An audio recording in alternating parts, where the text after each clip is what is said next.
पार्लिमानी election हुए। पार्लिमानी election के हवाले से जम्मू कश्मीर रियासत में जो सियासी सूरत हाल बनी, और ये जानते हुए कि चंद महीनों के अंदर दोबारा इंतखाबात की उम्मीद है, उम्मीद की जा रही है कि सुप्रीम कोर्ट के लगाए हुए वक्त की पाबंदी के तहत असेंबली के इंतखाबात जम्मू कश्मीर में किए जाएंगे। इन सब चीज़ों को जहन में रखते हुए नेशनल कॉन्फ्रेंस के सदर जनाब फारूक साहब ने वर्किंग कमेटी की मीटिंग बुलाई। 2 दिन का ये इजलास रहा। हमें सदर मोहतरम के तरफ से ये हिदायत दी गई थी कि हम मौजूदा सियासी सूरत हाल, नेशनल कॉन्फ्रेंस ऑर्गेनाइजेशन को और ज़्यादा मजबूत करने के तरीके और आने वाले इंतखाबात की तैयारी, इन सब चीज़ों को लेके हम अपनी बात सामने रखें। तमाम जो साथी इस मीटिंग में बुलाए गए थे उन्होंने अपने बातें रखी। मौजूदा हालात के बारे में हर एक नेशनल कॉन्फ्रेंस के वर्किंग कमेटी के जो मेंबर हैं उन्होंने खासकर जो जम्मू कश्मीर में अभी हालात बने हुए हैं उनके बारे में खदशात का इजहार किया। चाहे वो गिरफ्तारियों की बात हो, चाहे वो पकड़ दकड़ का जो सिलसिला चल रहा है उसको लेके हो, चाहे कानून के गलत इस्तेमाल की अगर हम बात करें उसको लेके, रोज़ बरोज़ जो बिजली का निज़ाम बिगड़ता हुआ नज़र आ रहा है उसको लेके लोगों ने बात की। बिजली की फ़ीस दिन ब दिन जो बढ़ाई जा रही है उसको लेके नाराज़गी का इज़हार हुआ।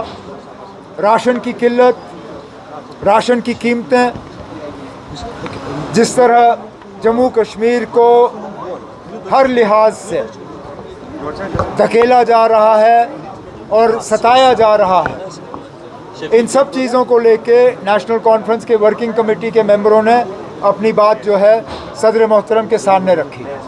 उमर साहब, जो पार्लियामेंट का इस वक्त एटमॉस्फेयर है वो आप भी मॉनिटर कर रहे होंगे। पार्लियामेंट का एटमॉस्फेयर जो है बात करना उस वक्त वो फ्रेंडली एटमॉस्फेयर नहीं लग रहा। जो दूसरा कि प्राइम मिनिस्टर ने जब उनका नाम लिया आने वाले टाइम में 3 स्टेट्स में इलेक्शन हुई थी, जम्मू कश्मीर का नाम नहीं लिया गया। दूसरा कि साथ इंजीनियर रशीद का ओथ लेना अनकंफर्टेबल एटमॉस्फेयर।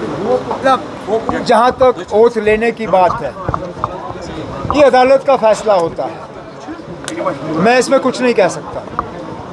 अदालत ने जो फैसला लिया वो लिया।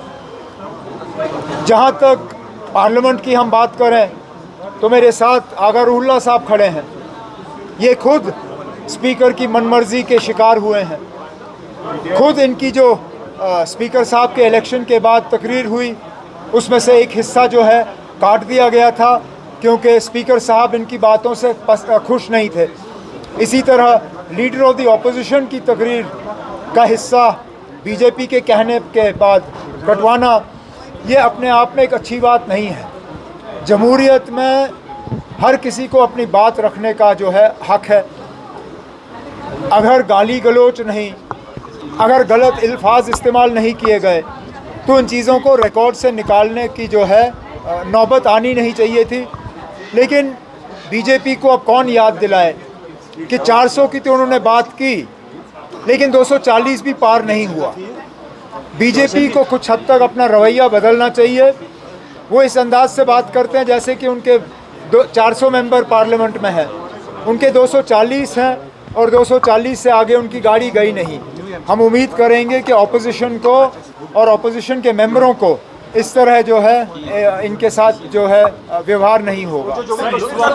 जहाँ तक देखिए अब हम क्यों बार बार ये उम्मीद करें कि वज़ीर आज़म साहब जम्मू कश्मीर का जिक्र करेंगे। ठीक उससे कुछ दिन पहले वज़ीर आज़म साहब यहाँ आए थे, उन्होंने योगा किया। योगा के दौरान उन्होंने लोगों को यकीन दिलाया कि जल्द से जल्द इलेक्शन होंगे और लोग अपनी हुकूमत चुनेंगे। इसके बाद शक की गुंजाइश कहाँ पर है? इलेक्शन कमीशन ने अपनी तैयारियां शुरू की हैं। इलेक्शन कमीशन ने खुद कहा है कि वो इलेक्शन यहाँ जल्द से जल्द कराएंगे।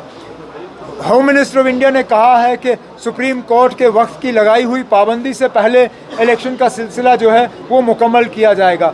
मुझे नहीं लगता इसमें अब कोई शक की गुंजाइश है।